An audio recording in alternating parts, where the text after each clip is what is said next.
সবাইকে technique easy এডুকেশনের পক্ষ থেকে স্বাগত জানাচ্ছি। আমরা বোর্ড পরীক্ষায় আসা এমসিকিউ প্রশ্নগুলোর সমাধান দেখতেছি পর্বগুলোতে। তো এবারের পর্বে আমরা ঢাকা বোর্ড 2020 সালে আসা এমসিকিউ প্রশ্নগুলোর সমাধান দেখব। তার আগে বলে নিচ্ছি প্রতি পর্বের মতোই বারবার, তোমরা যদি এই প্রশ্নগুলোর সমাধান খুব সহজে বুঝতে চাও তাহলে আমাদের অধ্যায় ভিত্তিক যে থিওরিটিক্যাল আলোচনাগুলো করা আছে সেই আলোচনাগুলো দেখে আসো, সেটা তোমাদের জন্য অনেক কাজের হবে এবং এই প্রশ্নগুলোর সমাধান অনেক বেশি সহজতর হবে। তো প্রথম প্রশ্নের দিকে খেয়াল করি। প্রথম প্রশ্নে যেটা বললো বলের মাত্রা কোনটি? আমরা জানি F ইকুয়াল এম এ অর্থাৎ ভর ইন্টু ত্বরণ। তাহলে ভর হচ্ছে ক্যাপিটাল এম অর্থাৎ ভরের মাত্রা এবং এ হচ্ছে LT ইনভার্স 2।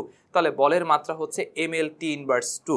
তাহলে MLT ইনভার্স 2 মানে হচ্ছে খ নাম্বার অপশানটি আমাদের এই ক্ষেত্রে উত্তর। তারপর 2 নম্বর প্রশ্নে যেটা বললো 10 কেজি ভরের একটি বস্তুর উপর 125 নিউটন বল প্রয়োগ করা হলে এর ত্বরণ কত? এই যে আমরা এই সূত্রটা এই ক্ষেত্রে ব্যবহার করতে পারি। আমাদের সূত্রে ত্বরণ বের করতে বলেছে, তাহলে ত্বরণ এ ইকুয়াল কি হবে? A equal F by m. F এর ভ্যালু কত দেওয়া আছে? 125 নিউটন বলা আছে এবং এম এর ভ্যালু বলা আছে 10। তাহলে এখান থেকে ক্যালকুলেশন করলে আমরা পাবো 12.5 newton, 12.5 metre per second square. তার মানে হচ্ছে আমাদের খ নাম্বার অপশানটি এক্ষেত্রে অ্যান্সার। তারপর 3 নম্বর প্রশ্নে বললো একটি দণ্ডকে স্লাইড ক্যালিপাসের সাহায্যে পরিমাপ করতে গিয়ে প্রধান স্কেলের পার্ট পাওয়া গেল 6 সেন্টিমিটার। তার মানে এম বা মেইন স্কেল পার্ট সেটা হচ্ছে 6 সেন্টিমিটার এবং ভার্নিয়ার সমপাতন অর্থাৎ ভি হচ্ছে 7 এবং ভার্নিয়ার ধ্রুবক অর্থাৎ ভিসি বা ভার্নিয়ার কনস্ট্যান্ট হচ্ছে 0.1 মিলিমিটার। তো যেহেতু আমাদের প্রধান স্কেলের পার্ট সেন্টিমিটারে দেওয়া আছে, আমরা ভার্নিয়ার ধ্রুবককেও সেন্টিমিটারে নিয়ে যাব। তাহলে মিলিমিটারকে সেন্টিমিটারকে নিয়ে যাওয়ার জন্য 10 দ্বারা ডিভাইড করতে হয়, তাহলে এটা হবে 0.01 সেন্টিমিটার। এখন আমাদের দণ্ডের দৈর্ঘ্য বের করতে হবে। আমরা জানি দণ্ডের দৈর্ঘ্য এল সমান main scale part plus vernier সমপাতন ইন্টু ভার্নিয়ার কনস্ট্যান্ট। আমরা যদি ভ্যালুগুলা বসিয়ে দিই, এম এর মান হচ্ছে 6, ভি এর মান হচ্ছে 7 ইন্টু ভিসি এর মান হচ্ছে 0.01। এখান থেকে আমরা ক্যালকুলেশন করলে পাবো 6.07, অর্থাৎ আমাদের ঘ নাম্বার অপশানটি এই ক্ষেত্রে অ্যান্সার। তারপর 4 নম্বর প্রশ্নে যেটা বললো স্থির অবস্থা থেকে বিনা বাধায় পড়ন্ত বস্তু নির্দিষ্ট সময় প্রাপ্ত বেগ ওই সময়ের সমানুপাতিক। এটা হচ্ছে গ্যালিলিও স্যারের পড়ন্ত বস্তুর দ্বিতীয় সূত্র। গ্যালিলিও স্যার পড়ন্ত বস্তু সম্পর্কে 3টি সূত্র দিয়েছিলেন। প্রথম সূত্রটি হচ্ছে একই উচ্চতা থেকে বিনা বাধায় পড়ন্ত সকল বস্তু সমান সময় সমান পথ অতিক্রম করে। এটাকে যদি আমরা সহজ করে বলি তাহলে একই উচ্চতা থেকে যদি মুক্তভাবে একাধিক বস্তুকে পড়তে দাও তাহলে সবগুলো বস্তু একই সময় ভূমিতে এসে পড়বে। এরপর দ্বিতীয় যে সূত্রটি সেই সূত্রটি হচ্ছে একই উচ্চতা থেকে মুক্তভাবে বিনা বাধায় পড়ন্ত বস্তু নির্দিষ্ট সময়ে প্রাপ্ত বেগ ওই সময়ের সমানুপাতিক, যেটা আমাদের এই ক্ষেত্রে অ্যান্সার হবে। আর 3 নম্বর সূত্রটি হচ্ছে অতিক্রান্ত দূরত্ব ওই সময়ের বর্গের সমানুপাতিক, তবে ওই একই কথা যে মুক্তভাবে পড়ন্ত হবে এবং স্থির অবস্থা থেকে পড়তে হবে। আচ্ছা, তারপরে 5 নম্বর প্রশ্নে যেটা বললো সূর্যের আলোর ক্ষেত্রে সূর্যের আলো সঞ্চালনের জন্য কোনো মাধ্যমের প্রয়োজন হয় না, সুতরাং এটি একটি তড়িৎচুম্বক তরঙ্গ এবং এই তরঙ্গ সঞ্চালনের ক্ষেত্রে মাধ্যমের কণাগুলোর স্পন্দন দিকের সাথে লম্বভাবে অগ্রসর হয়, অর্থাৎ সুতরাং এটি একটি অনুপ্রস্থ তরঙ্গ। আর কম্পাঙ্ক বেশি হলেও বেগও বেশি হয়। আমরা জানি ভি ইকুয়াল এফ ল্যামডা, তাহলে এফ সমান হচ্ছে ভি বাই ল্যামডা। তার মানে কম্পাঙ্ক বেশি হলে বেগ বেশি হয় না, কারণ আমরা জানি সূর্যের আলোর বেগ নির্দিষ্ট, অর্থাৎ 3 × 10⁸ মিটার পার সেকেন্ড। তাই এই সূত্র দেখে কনফিউজড হওয়ার কিছু নাই। সুতরাং আমাদের অপশান হবে 1 আর 2, অর্থাৎ ক নম্বর অপশানটি আমাদের এই ক্ষেত্রে অ্যান্সার। তারপরে 6 নম্বর প্রশ্নে যেটা বললো একটি বস্তুকে টান টান করে রাখলে এর মধ্যে কোন শক্তি জমা থাকে?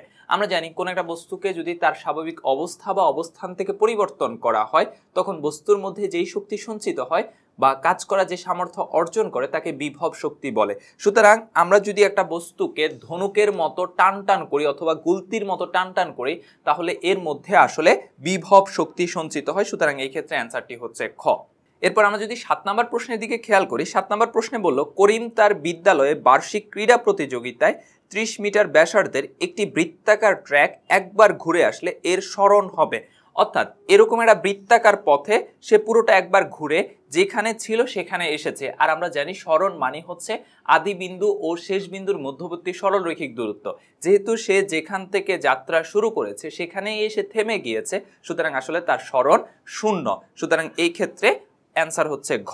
এরপর কুলম্বের ধ্রুবকের একক হচ্ছে, কুলম্বের ধ্রুবকের একক কি? আমরা জানি F equal K into Q1 Q2 by D square. আমাদেরকে কুলম্বের ধ্রুবকের একক বের করতে হবে, তাহলে আমরা এখান থেকে লিখতে পারি কে সমান F D square by Q1 Q2। এখন দেখো বলের একক কি? বলের একক হচ্ছে নিউটন। ডি মানে হচ্ছে দূরত্ব, দূরত্বের একক হচ্ছে বর্গমিটার। আর Q1 আর Q2 দুটোর এককই কিন্তু কুলম্ব, তাহলে এটা হচ্ছে কুলম্ব স্কোয়ার, কারণ দুটো কুলম্ব ইন্টু কুলম্ব, এই জন্য কুলম্ব স্কোয়ার। তাহলে এই কুলম্ব স্কোয়ারকে যদি আমরা উপরে নিয়ে যাই তাহলে কি হবে? Newton metre square per coulomb square. তার মানে হচ্ছে আমাদের এই ক্ষেত্রে অ্যান্সার হবে ক নাম্বারটা, অর্থাৎ newton metre square per coulomb square. তারপর 9 নাম্বার প্রশ্নে যেটা বললো, কার্পেটের উপর শিশুর হামাগুড়ি দেওয়ার সময়, একটা কার্পেটের উপর শিশু হামাগুড়ি দিচ্ছে, সুতরাং এটা এই ক্ষেত্রে ঘর্ষণ ঘটতেছে এবং এখানে হচ্ছে চার্জ নিয়েই কথাবার্তা। এখন আমরা জানি যদি ভিন্ন ইলেকট্রন আসক্তির দুটি বস্তুকে ঘর্ষণ করা হয় তখন কেউ ইলেকট্রন বর্জন করে এবং কেউ ইলেকট্রন গ্রহণ করে। তাহলে চলো আমাদের অপশানে কি দেওয়া আছে? কার্পেটে ঘষে ঘষে যাওয়ার সময় তার শরীরে একই জাতীয় চার্জ জমা হয়। এটা খুব স্বাভাবিক, যখন সে ঘষে ঘষে যাবে তখন তার শরীরের কিছু অংশে ভিন্ন চার্জ আর হচ্ছে যায় কিছু অংশে অন্য চার্জ, এরকমটা হবে না। সুতরাং 1 নাম্বারটা সঠিক। মাথার চুলগুলো খাড়া হয়ে যায়, যেহেতু সে একই চার্জে চার্জিত হয় সুতরাং তার চুলগুলো একে অপরকে বিকর্ষণ করতে শুরু করে, যার ফলে এরা খাড়া হয়ে যায়। কিন্তু মাথার চুলগুলো একে অপরকে আকর্ষণ করে। আমরা একটু আগেই বলে এসেছি তারা সবাই হচ্ছে একই চার্জে চার্জিত হয়েছে। আমরা জানি সমধর্মী চার্জ পরস্পরকে বিকর্ষণ করে, সুতরাং এই ক্ষেত্রে আকর্ষণ যেহেতু বলেছে সুতরাং আমাদের 3 নাম্বার অপশানটি হবে না। তাহলে আমাদের অ্যান্সার হবে 1 ও 2, অর্থাৎ ক নাম্বার অপশানটি এই ক্ষেত্রে আমাদের অ্যান্সার। তারপর 10 নম্বর প্রশ্নের দিকে খেয়াল করলে 10 নম্বর প্রশ্নে বললো সৌরশক্তি দিয়ে তৈরি করা যায়। সৌরশক্তি দিয়ে হচ্ছে বিদ্যুৎ তৈরি করা যায়, এটা আমরা জানি। তাপ বিদ্যুৎ কেন্দ্রের জন্য হচ্ছে কয়লা প্রয়োজন হয়, নিউক্লিয়ার বিদ্যুৎ কেন্দ্রের জন্য আমরা জানি যে হচ্ছে পারমাণবিক শক্তির প্রয়োজন হয়, এবং জলবিদ্যুৎ কেন্দ্রের জন্য হচ্ছে তোমার পানির স্রোতকে ব্যবহার করা হয়। তাহলে এই ক্ষেত্রে অ্যান্সার হচ্ছে ঘ। এরপর 11 নম্বর প্রশ্নে যেটা বললো চুম্বক বলরেখার ক্ষেত্রে এরা কখনো পরস্পরকে ছেদ করে না। হ্যাঁ, চুম্বক বলরেখা কখনো পরস্পরকে ছেদ করে না, সুতরাং এটা সঠিক। 2 নম্বর যেটা বললো বলরেখার সংখ্যা বাড়লে চুম্বক ক্ষেত্রে শক্তি বাড়ে। হ্যাঁ, যখনই বলরেখার সংখ্যা বাড়ে তখন সেক্ষেত্রে চুম্বক প্রাবল্যতার মান বেড়ে যায়, অর্থাৎ চুম্বক ক্ষেত্রের শক্তি বেড়ে যায়, তাহলে এটা সঠিক। আর এর দিক বাম হাতের নিয়ম দিয়ে বের করা যায় না, এটা ডান হাতের ফ্লাইং ডান হাতের নিয়ম দিয়ে বের করা যায়। সুতরাং এটা যেহেতু বাম হাতের বলেছে সুতরাং এটা ভুল, তাহলে অ্যান্সার হবে 1 ও 2, অর্থাৎ ক নাম্বারটি। এরপরে 12 নাম্বার বললো আলো হচ্ছে অনুদৈর্ঘ্য তরঙ্গ এবং বিদ্যুৎ চৌম্বকীয় তরঙ্গ, অনুপ্রস্থ তরঙ্গ, যান্ত্রিক তরঙ্গ। যেহেতু আলো সঞ্চালনের জন্য কোনো রকম মাধ্যমের প্রয়োজন হয় না সুতরাং এটা হচ্ছে বিদ্যুৎ চৌম্বকীয় তরঙ্গ, এবং এই তরঙ্গ সঞ্চালনের ক্ষেত্রে কণাগুলোর স্পন্দন দিকের সাথে লম্বভাবে সঞ্চালিত হয়, সুতরাং এটি একটি অনুপ্রস্থ তরঙ্গ। তাহলে এই ক্ষেত্রে আসলে খ ও গ দুটো অপশানই সঠিক হবে, সুতরাং এই ক্ষেত্রে অ্যান্সার হচ্ছে খ আর গ। এরপর আমরা 13 নম্বর প্রশ্নের দিকে খেয়াল করি। 13 নম্বর প্রশ্নের জন্য আমাদের এখানে একটা অবতল দর্পণের চিত্র দেয়া আছে এবং তার বক্রতার কেন্দ্রে একটি বস্তু রাখা আছে। তো প্রশ্ন হচ্ছে দর্পণটির বক্রতার ব্যাসার্ধ কত?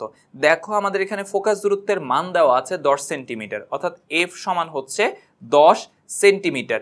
এরপর আমরা জানি বক্রতার ব্যাসার্ধ ফোকাস দূরত্বের দ্বিগুণ, অর্থাৎ আর সমান হচ্ছে 2f, তার মানে হচ্ছে 2 × 10 অর্থাৎ 20 সেন্টিমিটার। সুতরাং এই ক্ষেত্রে গ নাম্বার অপশানটি হচ্ছে আমাদের অ্যান্সার। তারপর 14 নম্বর প্রশ্নে বললো এ ও লক্ষ্যবস্তুর বিম্ব কেমন হবে সেটা আমরা একটু বলে নিই। যেহেতু এটা একটা অবতল দর্পণ এবং বস্তুটি আলোক কেন্দ্রে অবস্থিত সুতরাং এর প্রতিবিম্বও আলোক কেন্দ্রেই উৎপন্ন হবে, এবং এটি যে বস্তু আছে সেই বস্তুর দৈর্ঘ্যের সমান হবে, অর্থাৎ বিম্বের দৈর্ঘ্য আর বস্তুর দৈর্ঘ্য সমান হবে। এবং এই ক্ষেত্রে যেহেতু দুটো থেকে অর্থাৎ আলোক কেন্দ্রের দর্পণ থেকে বস্তুর দূরত্ব ও দর্পণ থেকে বিম্বের দূরত্ব দুটোই সমান, সুতরাং আমরা লিখতে পারি m = u/v, দুটোই যেহেতু সমান সুতরাং এর মান হচ্ছে 1, অর্থাৎ রৈখিক বিবর্ধনের মান হচ্ছে 1। এবং এটা কিন্তু অবাস্তব হবে না, এটি বাস্তব হবে, এবং এটা বস্তুর ঠিক উল্টোভাবে ঘটিত হবে, অর্থাৎ এটা বাস্তব উল্টো হবে। তার মানে 2 ও 3 নাম্বার অপশনটি সঠিক, যেটা আমাদের গতে দেওয়া আছে। সুতরাং এই ক্ষেত্রে অ্যান্সার হচ্ছে গ। 15 নাম্বার প্রশ্নে বলল +5 ডায়োপ্টার ক্ষমতার একটি লেন্সের ফোকাস দূরত্ব কত? আমরা জানি f = 1/p, তার মানে হচ্ছে 1 ডিভাইডেড p এর মান হচ্ছে 5। তাহলে এই ক্ষেত্রে অ্যান্সার হবে 0.2 মিটার। তো যেহেতু আমাদের এখানে 0.2 মিটার দেয়া নাই, কিন্তু 20 সেন্টিমিটার দেওয়া আছে, তার মানে এই ক্ষেত্রে 100 দিয়ে গুণ করে এটাকে 20 সেন্টিমিটার করে নিতে হবে, অর্থাৎ এই ক্ষেত্রে অ্যান্সার হচ্ছে ক। এরপর আমাদের 16 নাম্বার প্রশ্নে যেটা বলল 5 কুলম চার্জের একটি বস্তু 50 নিউটন বল অনুভব করছে, ওই জায়গায় ইলেকট্রিক ফিল্ড কত? তাহলে ইলেকট্রিক ফিল্ড E = F/Q। তাহলে F এর ভ্যালু কত? F হচ্ছে 15 আর Q এর ভ্যালু হচ্ছে 5। সুতরাং এখান থেকে আমরা ক্যালকুলেশন করে পাবো 3 নিউটন পার কুলম। তাহলে আমাদের অ্যান্সার হচ্ছে গ নাম্বারটি। এরপর 17 নম্বরে বলল কোন পরিবাহীর দুই প্রান্তের বিভব পার্থক্য 220 ভোল্ট এবং তড়িৎ প্রবাহ হচ্ছে 20 অ্যাম্পিয়ার, রোধ কত? আমরা ওহম স্যারের সূত্র থেকে জানি V = IR, আমাদেরকে বের করতে হবে R। তাহলে R সমান হচ্ছে V/I। V এর ভ্যালু কত? V হচ্ছে 220 ভোল্ট এবং I এর ভ্যালু হচ্ছে 20। তাহলে এই ক্ষেত্রে অ্যান্সার হবে 11 ওহম। তাহলে এখান থেকে ক্যালকুলেশন করে পেলাম 11 ওহম, এবং আমাদের দেখো গ নাম্বার অপশানে দেওয়া আছে 11 ওহম। সুতরাং গ নাম্বার অপশানটি আমাদের এই ক্ষেত্রে অ্যান্সার। তারপর দেখো 18 নম্বর প্রশ্নের জন্য 18 ও 19 নং প্রশ্নের উত্তর দেওয়ার জন্য আমাদের এখানে একটা ছক দেয়া আছে। একটি বাসের সময়ের সাথে বেগের পরিবর্তন দেখানো আছে। প্রথম 10 সেকেন্ডে 18 নম্বর প্রশ্নে প্রথম 10 সেকেন্ডে বাসের ত্বরণ কত? 10 সেকেন্ড মানে হচ্ছে এই সময়টুকুতে বাসের ত্বরণ কত? আমরা জানি A = V - U/T। তাহলে যখন তার সময় 10 সেকেন্ড, বেগের মান কত? 60, আর ইউ এর মান সেটা হচ্ছে -0, আর টি এর মান কত? টি হচ্ছে 10 সেকেন্ড, তার মানে এই ক্ষেত্রে হচ্ছে 6 মিটার পার সেকেন্ড স্কয়ার। তাহলে আমাদের ক নাম্বার অপশনটি অ্যান্সার। এরপরে 19 নম্বরে বলল বাসটির ক্ষেত্রে প্রথম 20 সেকেন্ড সমত্বরণে চলে। দেখো আমাদের 15 সেকেন্ড হচ্ছে 19 মিটার পার সেকেন্ড বেগ অর্জন করে, 20 সেকেন্ডও 19 মিটার পার সেকেন্ড বেগ অর্জন করে। সুতরাং 15 থেকে 20 সেকেন্ডে তার কোনো ত্বরণ ছিল না, সুতরাং প্রথম 20 সেকেন্ডে সমত্বরণে চলে, এই অপশনটি ভুল। শেষ 10 সেকেন্ড এর মন্দন 6 মিটার পার সেকেন্ড স্কয়ার। তাহলে আমরা দেখি শেষ 10 সেকেন্ড বলতে আসলে 20 থেকে 30 পর্যন্ত এই সময়টুকু বোঝানো হয়েছে। তো এই ক্ষেত্রে যদি আমরা মন্দন বা ত্বরণ বের করি, এ সমান হচ্ছে V - U/T। V হচ্ছে শেষ বেগ কত? 30, অর্থাৎ 30 সেকেন্ড যখন হয় তখন তার বেগ 30, আর ইউ হচ্ছে যখন 20 সেকেন্ড তার আদি বেগ, কারণ আমাদেরকে বলেছিল শেষ 10 সেকেন্ডের ক্ষেত্রে। তাহলে 30 - 90 আর সময় হচ্ছে 10। তাহলে এই ক্ষেত্রে হচ্ছে -60/10, অর্থাৎ -6 মিটার পার সেকেন্ড স্কয়ার, অর্থাৎ তার ত্বরণের মান হচ্ছে -6 মিটার পার সেকেন্ড স্কয়ার। সুতরাং আসলে 6 মিটার পার সেকেন্ড স্কয়ার মন্দনে চলতেছে, সুতরাং এটা সঠিক। এবং আদি ভরবেগ শূন্য, হ্যাঁ যখন আদি বেগ শূন্য, সুতরাং তার আদি ভরবেগ অবশ্যই শূন্য হবে, কারণ ভরবেগ হচ্ছে ভর ও বেগের গুণফল, তাই আদি ভরবেগ শূন্য, এটাও সঠিক। তার মানে অ্যান্সার হচ্ছে 2 ও 3, অর্থাৎ গ নাম্বার অপশনটি। 20 নম্বর প্রশ্নে বলে একটি ট্রান্সফরমারের প্রাইমারি কয়েলের পাক সংখ্যা হচ্ছে 50, তার মানে হচ্ছে এনপি এর ভ্যালু দেয়া আছে 50, সেকেন্ডারি কয়েলের পাক সংখ্যা হচ্ছে 500, অর্থাৎ এনএস হচ্ছে 500। প্রাইমারি কয়েল দিয়ে 12 ভোল্ট এসি দেওয়া হলো, অর্থাৎ প্রাইমারি কয়েলের ক্ষেত্রে ভোল্টেজ হচ্ছে ভিপি সমান 12 ভোল্ট। আমাদেরকে বলল সেকেন্ডারি কয়েলে ভোল্টেজ কত, অর্থাৎ ভিএস আমাদেরকে বের করতে বলল। তা আমরা সূত্র জানি VS/VP সমান NS/NP। তাহলে আমরা VS বের করব, VS সমান হচ্ছে NS/NP ইন্টু VP। তো NS এর ভ্যালু কত? NS হচ্ছে 500 এবং NP হচ্ছে 50 ইন্টু VP এর ভ্যালু হচ্ছে 12। ক্যালকুলেশন করে পাবো এখান থেকে 120 ভোল্ট, অর্থাৎ সেকেন্ডারি কুণ্ডলীর ভোল্টেজ হচ্ছে 120 ভোল্ট, অর্থাৎ গ নাম্বার অপশনটি এক্ষেত্রে অ্যান্সার। আল্ট্রাসাউন্ড ব্যবহার করে হৃৎপিণ্ডের পরীক্ষা করা হয় তাকে বলে। 21 নাম্বার প্রশ্ন বলল তাহলে এই ক্ষেত্রে আমাদের আল্ট্রাসাউন্ড ব্যবহার করে হৃৎপিণ্ডের পরীক্ষা করা হয়, তাকে কি বলে? তাকে ইকোকার্ডিওগ্রাফি বলে। এই ক্ষেত্রে তোমাদের অনেকের কনফিউশন লাগতে পারে আল্ট্রাসোনোগ্রাফি বলে কিনা। আল্ট্রাসোনোগ্রাফির ক্ষেত্রে আসলে কম্পাঙ্ক ব্যবহার করা হয়, অর্থাৎ 1 থেকে 10 মেগাহার্টজের কম্পাঙ্ক ব্যবহার করা হয়ে থাকে, এবং যেটা আল্ট্রাসাউন্ড ব্যবহার করে হৃৎপিণ্ডের পরীক্ষা করা হয় সেটা হচ্ছে আসলে ইকোকার্ডিওগ্রাফি। সুতরাং 21 নম্বর প্রশ্নের অ্যান্সার হচ্ছে খ। তারপর 22 নম্বর প্রশ্নের জন্য আমাদের এখানে একটা উদ্দীপক দেয়া আছে। উদ্দীপকে কেরোসিন দেয়া আছে, কেরোসিনের ঘনত্ব দেয়া আছে 800 কেজি পার ঘনমিটার, এবং কেরোসিনের উচ্চতা দেয়া আছে 20 সেন্টিমিটার, এবং পাত্রের মুখে এফ বল প্রয়োগ করা হচ্ছে। তো প্রশ্নে যেটা বললো পাত্রের নিম্নতলে কি পরিমাণ চাপ অনুভূত হবে। তার মানে দেখো উচ্চতা দেয়া আছে এইচ সমান 20 সেন্টিমিটার, এটাকে যদি আমরা ক্যালকুলেশন করি তাহলে অর্থাৎ মিটারে নিয়ে যাই তাহলে পাবো 0.2 মিটার, এবং ঘনত্ব রো সমান হচ্ছে 800 কেজি পার ঘনমিটার, আর আমরা জানি জি সমান হচ্ছে 9.8 মিটার পার সেকেন্ড স্কয়ার। তা আমাদেরকে হচ্ছে পাত্রের তলদেশে চাপ নির্ণয় করতে বললো। আমরা জানি তরলের অভ্যন্তরে কোনো বিন্দুতে চাপ নির্ণয়ের সূত্র হচ্ছে P = H রো জি। এইচ এর ভ্যালু কত? এইচ হচ্ছে 0.2, রো হচ্ছে 800 ইন্টু জি হচ্ছে 9.8। এই ক্ষেত্রে ক্যালকুলেশন করলে পাবো 1568 প্যাসকেল, অর্থাৎ ক নাম্বার অপশনটি এক্ষেত্রে আমাদের অ্যান্সার। তারপর 23 নম্বর প্রশ্নে বলল একটি পাত্রের মুখে এফ বল প্রয়োগ করা হয়, তবে বল তরলের ভরের উপর নির্ভর করে। আমরা জানি P = F/A, অর্থাৎ F সমান হচ্ছে P × A। তার মানে তরলের অভ্যন্তরে বল আসলে ভরের উপর না, ক্ষেত্রফলের উপর নির্ভর করে। সুতরাং ভরের উপর নির্ভর করে এটা আসলে না, ক্ষেত্রফলের উপর নির্ভর করে, এটা সঠিক। আর আমরা প্যাসকেল স্যারের সূত্র থেকে জানি কোনো আবদ্ধ পাত্রে তরল বা বায়বীয় পদার্থের উপর বাহির থেকে চাপ প্রয়োগ করা হলে সেই চাপ কিছুমাত্র না কমে তরল বা বায়বীয় পদার্থের সব দিকে সমানভাবে সঞ্চালিত হয়। তার মানে আসলে পাত্রের সকল দিকে চাপ প্রয়োগ করবে।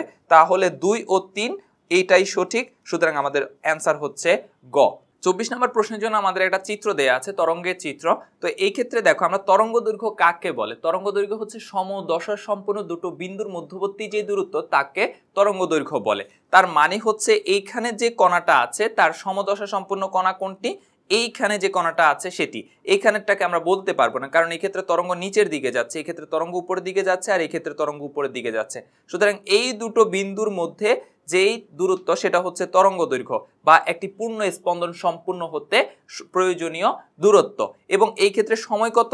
সময় হচ্ছে 2 সেকেন্ড। তাহলে একটি তরঙ্গ সম্পূর্ণ হতে যেই সময় লাগে সেটা হচ্ছে 2 সেকেন্ড, বা একটি পূর্ণ স্পন্দন সম্পূর্ণ হতে যেই সময় লাগে সেটা হচ্ছে 2 সেকেন্ড, যাকে আমরা পর্যায়কাল বলি। অর্থাৎ টি এর ভ্যালু হচ্ছে 2 সেকেন্ড। আমাদেরকে বললো কম্পাঙ্ক কত? আমরা জানি কম্পাঙ্ক F = 1/t। তো 1 আর টি এর ভ্যালু হচ্ছে 2, তার মানে হচ্ছে 0.5 হার্টজ, অর্থাৎ খ নাম্বার অপশনটি আমাদের এই ক্ষেত্রে অ্যান্সার।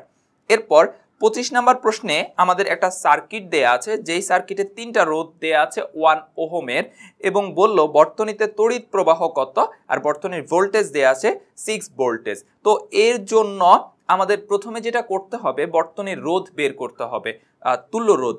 তুল্য রোধ হচ্ছে বের করার জন্য আমরা দেখো এই দুটো রোধ পরস্পর সমান্তরালে সংযুক্ত। কি করে বুঝলাম? কারণ এখান থেকে তড়িৎ প্রবাহ এসে দুটো ভাগে বিভক্ত হচ্ছে। যেহেতু দুটো ভাগে বিভক্ত হচ্ছে সুতরাং এই দুটো পরস্পর সমান্তরাল সংযোগে সংযুক্ত। তাহলে এদের ক্ষেত্রে তুল্য রোধ 1/R সমান হবে 1/1 প্লাস 1/1, অর্থাৎ 1/R1 প্লাস 1/R2। অর্থাৎ এই ক্ষেত্রে আমরা R সমান পাবো। তাহলে এই ক্ষেত্রে R সমান কত হবে? R সমান হচ্ছে 1/2। তাহলে এবার দেখো এটা হচ্ছে আমরা এই দুটোর ক্ষেত্রে তুল্যরোধ পেয়েছি।